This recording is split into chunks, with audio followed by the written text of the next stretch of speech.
Hello,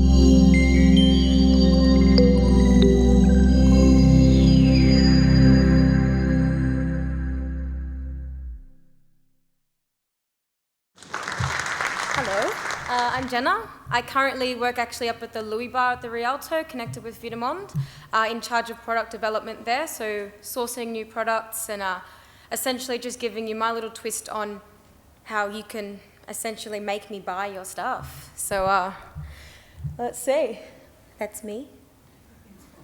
So essentially what I want is for you guys to embody your brand. So if you come presented as a luxury brand, I feel like you should present yourself as a luxury embodiment of your brand. So if you want to do the whole casual rock star kind of we don't care attitude, your social presence should reflect that. How you present yourself in social settings is also very important. Hospitality events do have the tendency to get a bit loose sometimes with the imbibing of alcohol.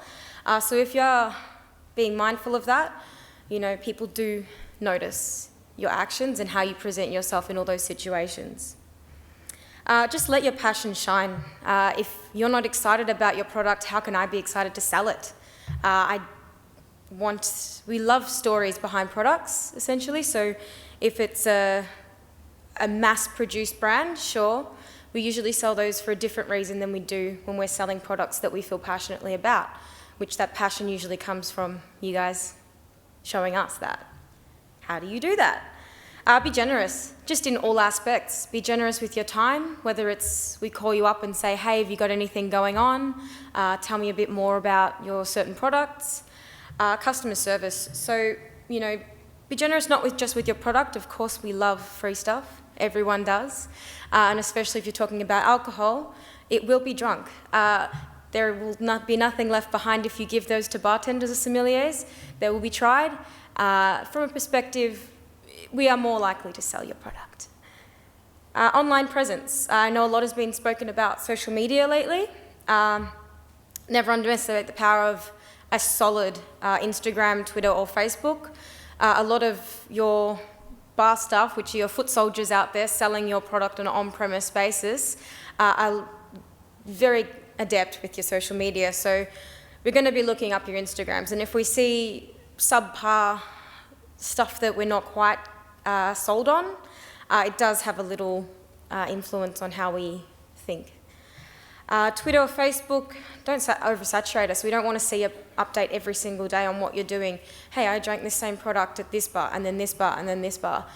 We do get desensitized to that. We do like variety, and less is more. One great post is better than 10 mediocre ones, I guess. And encourage interaction. Ask people to post photos of them with your product. Ask them to suggest ways that you could improve your sales and stuff. Just ask us questions. We have some of the answers, I'd like to think. We are around alcohol every day pretty much, and on our days off, more often than not, yes, we are on the other side of the bar. So we have a massive influence on premise on what gets sold. What have I got? Create a buzz. As heard before, I love competition settings. Most of the time it's a very fun way to build confidence with the product, with presenting and talking. All we do all day is talk to people on pretty much a very, very face-to-face basis. There's about a metre in between us, between the bar. They sit right in front of you. We ask them how their day is, and we get a bit involved with their story, and in response, they get a drink that's tailored to them. So I like to ask lots of questions, and some people respond well to that, and we give them a personalised drink. Some people don't respond to that. Some people just want what they know, and we cater for that as well. So training sessions is great, competitions is great, and to an extent, branding your items can be beneficial, like branded glassware, coasters, bar mats, etc. To an extent, in certain venues, they do well, such as pubs and clubs, where volume is key and quick decisions are what we are after. So you have 2 seconds in a pub to go, what will you order? Look down, there's your brand name, I'll have that. Whereas in a cocktail bar setting, which I'm more familiar with, the interaction between the bartender and the guest is what is most important and what is going to essentially influence your guest to buy a certain product. I mean, I can say, don't buy that, buy this, and 90% of the time they'll go, okay, I trust you. So yeah, creating a buzz and getting us excited about your product is very important. A brand ambassador. Now, if that's not yourself, if you are a small company representing your product, get a brand ambassador. This person is going to be your middleman in communicating with us on an on-premise basis, coming into bars, being seen drinking your product. They're the foot soldiers. Like, they will come. We are the little minions that just sell, I guess. These guys are that one step above going, guys, this is why you should sell. And if that's not you, you need somebody that embrands your ethos of your company.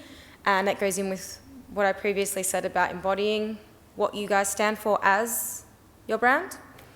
Your brand ambassador should do that 24/7. They should be chosen as a person that specifically represents what you want to put out there, what you guys want to add to the hospitality industry and the beverage industry.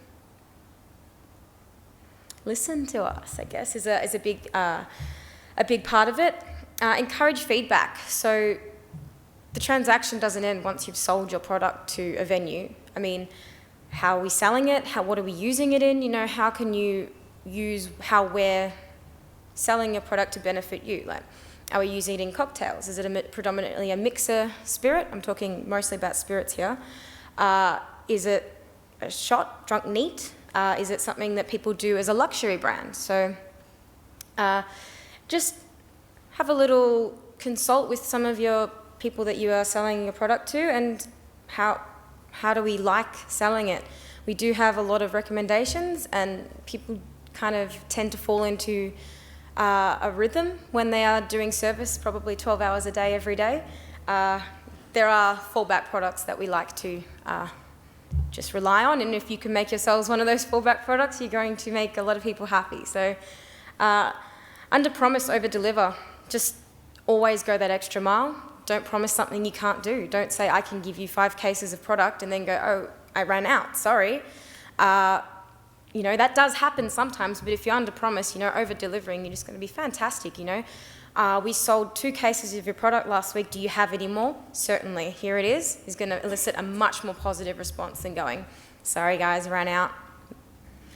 Just ask us. We are more than happy, especially when it comes to giving us stock or something, say for an event. There are various ways in which we can reimburse through sales and through word of mouth and through creating buzz to benefit your brand. Now, the importance of loyalty is something I'm going to speak on for a little bit longer. We are a very emotional bunch, bartenders here. We sell based on emotion. If we feel a connection to your brand, we are so much more likely to sell it. If it's just, you know, your speed rail, so your house spirit, they're sold mostly based on volume. If we can get 20 cases of it, we will sell 20 cases of it because it's there. That kind of sale is completely different to our loyalty sales. If we are connected to just say the distiller, your ambassador, whoever it might be that is embodying your product, if we feel that personal connection, so much more likely to sell your beer, your wine, your spirit. We believe in them because you believe in them. So what you tell us, if you're selling that to us, you're selling your product not just money, in a money value, but also emotionally. We want to believe in what we're selling. It's simple as that. And the influence of bartenders over other bartenders is another big, I guess, issue.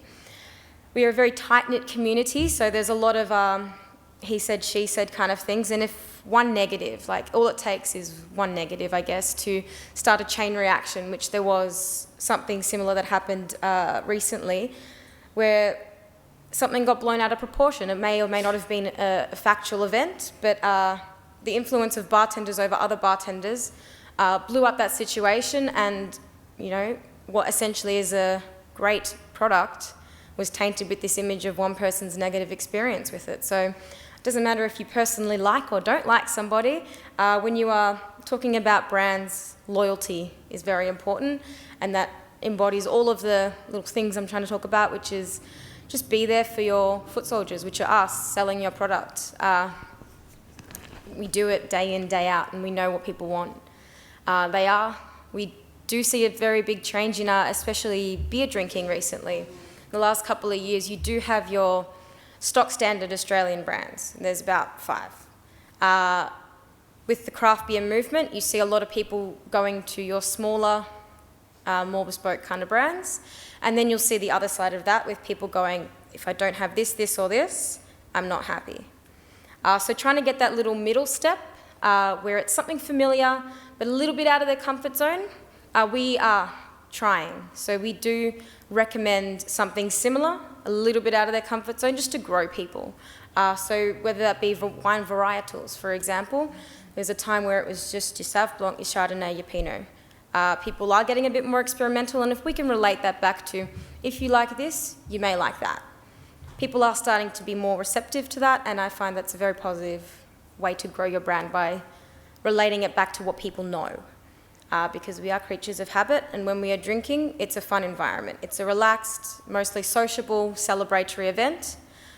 We want our drinking to reflect that. We don't want to have to think too much about, okay, this is from this very rare distillery, blah, blah, blah.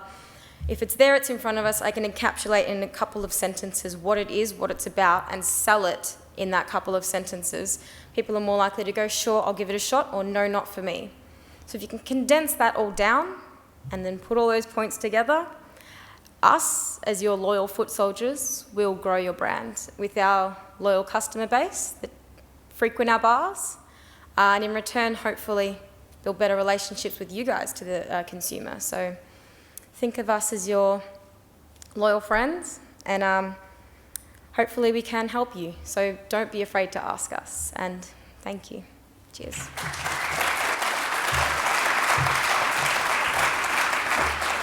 Jenna, thanks very much. Is there any questions for Jenna?